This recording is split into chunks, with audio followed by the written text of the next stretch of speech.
So recently, there's been a lot of talk in national decks about letting down Roaring Moon from Ubers, right? Obviously, at the beginning of the generation, Roaring Moon was banned alongside Deoxys, Kieran Black, and the rest of those guys, mainly because the meta was super offensive, and also because a lot of people did not know how Roaring Moon was going to perform. They just saw those stats and said, holy shit, this guy's crazy. But after seeing how Roaring Moon has performed in OU and then dropping slightly to U and then coming back to OU, people are starting to think, you know what, maybe it's time to let go of the beast, right? And of course, it's not that easy just be like, oh yeah, let's let down Roaring Moon because he's kind of mid, or so it seems. Because in national decks, this guy actually has a lot more going for it than it did in regular OU. I mean, first off, obviously, there's a regular Sun Bandit variant. This variant, obviously, you can run max attack if you want to, maybe even adamant if you want, but the reason we run Jolly and put the rest into HP is because this makes it so that when you're in the sun, your proto gives you a plus speed boost, meaning that you're +1 attack and +1 speed. And the major thing about Roaring Moon's speed tier is it eclipses Iron Valiant, right? Which is like a big thing. This dude is amazing. More so in OU than national decks. This thing is still great in national decks, don't get me wrong, right? But yeah, now another big thing that's been added to Roaring Moon's moveset is knockoff. Most of the time, Stool had its options where, you know, you'd be doing 40%. You wouldn't be getting that 3k you wanted. And so they'd be able to switch it infinitely on that Crunch or that Iron Head or that Dragon Claw. But now, obviously, with knockoff, even if they switch in, let's say their Corviknight or whatever, you could U-turn first off, but maybe you don't want to take the Rocky Helmet. Or you can knock, and then you get rid of the helmet, so now you're able to U-turn freely whenever Corv comes in. Or maybe it's a Pex, you knock off their boots, now you can get up more spikes. Or it's something that runs lefties, and now they don't have that spare recovery, like let's say Dondozo, which is actually really big for it being able to help out its teammates in that manner, and also helping out itself, so later on it can come in and just keep on U-turning, keep on forcing momentum, which is very nice. Then of course, we have everyone's favorite set, DD Booster. This is the set that, you know, rose to the most prominence back when Roaring Moon was in national decks for its bit, and is of course very popular in OU as well. Using your booster energy on this mon gives you plus speed, while Terra Flying makes it so that your acrobatics is stab, and it's 110 base power because it is doubled since you lose your item. Oh wait, I tripped. I meant to say booster gives you plus attack. Sorry, wait, I tripped. Booster gives you plus attack. My fault, that was my mistake. Yeah, booster gives you plus attack, and if I'm not mistaken, booster energy attack boost cannot be ignored by Unaware or hazed away by Pex. The only issue with Roaring Moon when it comes to offense in national decks is the fact that Mega Lopunny runs around, and Roaring Moon's defense is physical defense is not as peak as its SPDEF. Obviously, its SPDEF being 101 with HP 105 is really good. And the fact that Roaring Moon's HP is 105 basically makes up for that 71 defense. But in most cases, if Roaring Moon does takes rocks and then maybe takes a hit beforehand, fake out into quick attack from Lopunny can't do a substantial amount, unfortunately, especially if the Lopunny is adamant. But yeah, no, that's all I have to say about this set. Better than Lucha, maybe worse than Sneasel. Now we have the real meat and potatoes, right? This DDZ. Alright, this is my favorite set, I'm pretty sure. Like, I was about to say, this is like my favorite set. I'll tell you why in a second. Okay, so first off, when you run DDZ, you can obviously run Jolly or Adamant, that's up to you. Adamant's pretty strong, especially with being able to drop a Z. Because when you have like Adamant Z, you're able to break through things you normally wouldn't be. Like let's say Dondozo, I'm pretty sure, hold on, let's do the calc real quick, let's do the calc.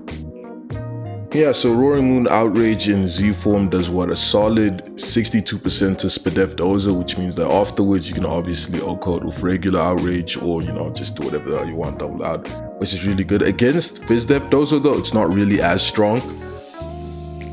Like way less strong in all honesty, only doing like 46 to 54. Although if Dozo does take spikes / rocks, that can be pretty bad. Dozo is going to be a pretty decent, you know, reliable wall to this thing, as it is in OU. And of course, DDZ is just an ultimate late game cleanup, being +1 and then having that huge nuke that you can drop at any time makes a lot of Pokemon very scared. Only issue with the set is of course fairy types, but of course you can run Iron Head if you want, or just build around it so that you have things that are able to deal with fairy types. Heatran and Golden Go, two of the best Pokemon in the meta. And moving on, we have Bulky Jewellock, which I'm not really too big a fan of, but a lot of people do like this set just because it's able to trap stuff and then you can DD for free. I mean, I guess it does have its uses, of course. I'm just not a big fan of it. Maybe you could like run COVID Cloak and then like trap something, Although it could be pretty annoying. I can see how it can be pretty annoying. And then lastly, we have Scarf, just to have that plus speed. Obviously, this thing's faster than the Scarf variant, which means that even with boost, the variant will be slow at all times. You could run Iron Head here just to make sure you're able to like 2-hit KO it if you want, or just EQ, Outrage Knockoff, whatever the hell you want. This thing's faster. Like the big thing about it is that it's faster than Valiant. It's not hitting too hard off of 139 attack solely. I mean, that's kind of crazy to say, right? 139 attack not being too hard hitting. But I mean, it hits hard, just not as hard as you'd want it to, I guess. Like most of the time, it's doing like that 40%, 30%, not really doing 2-hit KOs. Unless, of course, you're talking to things that's super effective against, like, I think it 2-hit KOs Pex. Let's find out.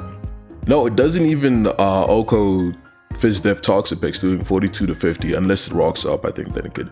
Yeah, it has a chance, a really low chance, but it can. So yeah, no, those are all of the sets for Roaring Moon that like are like at the forefront. Z, Bandit, Booster, Scarf, Bulky Jewel Lock. Those are the main sets. Now, do I think this mon is going to be broken when it comes back? Questionable, because we have all of these guys, right? We have a lot of these guys. Obviously, FizzDef Zama is the clearest counter to this thing, unless, of course, Roaring Moon is DD Acro, which in that case, you can just tear water. Dozo, like I said earlier, is really annoying for Roaring Moon to deal with. Like, Roaring Moon cannot break through this thing at all unless like all spikes up, all layers up. It's plus boost energy, plus attack boost energy, adamant, maybe then Terra Dragon, and then it can break through, right? Which is obviously fair. You could do that. You could do that with Roaring Moon because you'll still be faster than Chomp and all that. So you could do that if you wanted to. Pex, another really good counter, has Haze, Scald, Toxic. The big thing is Scald, yeah, it can burn. Roaring Moon cannot just switch in on Toxic Pexes. Lu, we all know what Ting Lu does. Ting Lu's been him. Whirlwind, Rocks, Ruination, EQ. Roaring Moon is not a flying type, so EQ will always be hitting it for a lot of damage unless it tears. And then, of course, we have Soul Cure, Recover, Protect, Garg. There's also Body Press. There's also Iron Defense Garg. There's also there's 5 million sets for Garganical that can beat Roaring Moon, right? Obviously, if it tears water, nothing can hit it super effectively from Moon beside. Well, I mean, if it tears Fairy, same thing, right? Unless it's Iron Head. And Terra Fairy ignores Outrage, which is a really big thing. Pexes usually run Terra Dragon, so maybe this could be a point where they start running Fairy. I can see Terra Fairy becoming way more popular just because of Roaring Moon coming back, which I guess in some sense is centralizing. There's also other really good defensive walls here like Ferrothorn. Aquavis is another big one, FizzDef, all that. Very good pivoter. Has defog, has roost, has everything you need. Now, is this the best time for Roaring Moon to come back? I'm not too sure about that, right? Because right now we're still in the middle of figuring out the metagame where we have Ursaluna, Blood Moon running around. We had Ogerpon, Hearthflame just get banned. So some people are still pissed that Baxcalibur is running around, but right now in National Dex, Baxcalibur isn't like the biggest threat. That's a lie. That's a complete lie. Bax is a really huge threat. This thing is so scary. SD with scare shots really good. Regular DD is really good. Regular SD with no scare shots also really good. There's just 5 million sets for Bax. That's really nice. We have a Alolan Ninetales cooking shit up. Alolan Ninetales is OU if I'm not mistaken. Let's see. Yep, it's OU even in National Dex. What else? Oh yeah, we also still have Urshifu running around. I personally do not think Urshifu is broken, like at all. But under Rain, this mod is a demon, right? And speaking of Rain, Roaring Moon does help Sun finally come back to the forefront because of course in National Dex, Sun does have a place because of Zard Y X Tusk. This is a really good combination that people run. Obviously Tusk gets Proto. Zard Y has Drought just naturally. So even if you have a defensive Tusk, just getting that defense boost from having Zard as a partner is always really nice. And Head is also pretty decent. But I've been seeing more Choice Scarf, Heatrans running around. Lilligant could come back. And having more stuff that brings Sun to the forefront finally brings a competitor to Rain, right? Because Rain in National Dex is on its own demon time right now. Pelipper's OU, obviously. We have Swampert, Barraskewda, we have Urshifu, like I said earlier. Like, we have a lot of stuff that just cooks in Rain. And that's why Rain in National Dex has been so strong and so threatening. We also have stuff like Coco, Zap, Z-Zap, what else?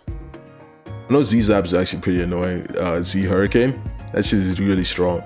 So yeah, no, finally having something that can help in the fight against Rain or just provide some competition is actually really good. I'm not saying Roaring Moon is gonna beat Rain or anything like that, but it does make the Sun style way more popular, which in turn makes it so that there's a stronger weather war and Rain's just not, you know, having a monopoly on the entire weather thing going on. So you know, I do think we should at some point, like soon, suspect test Roaring Moon. I do not think Roaring Moon should just be dropped. Like, I do not think they should just like, okay, you know what, here you go, like they do with Ursaluna. Because for Ursaluna regular, they just kind of dropped him back down, which made a lot of sense because Ursaluna is not that bad, like at all, right? This regular Ursaluna, he is not too shiesty. Like, I don't know why he got banned initially. I think it was just a bit of overhype in the moment because people are like, oh my god, 140 attack, OMG, he's gonna SD, OMG, facade, OMG, EQ, oh my god, oh my god, oh my god. Right, so people were just like way too excited and all that, and then they might have just made the rash judgment at that point. So it makes sense why Ursaluna got dropped, but I definitely think Roaring Moon should be suspect tested and not just dropped, because I want to see like over the course of 2 weeks how these defensive Pokemon do, how Sun evolves, how Rain evolves, and see what that does to the metagame, right?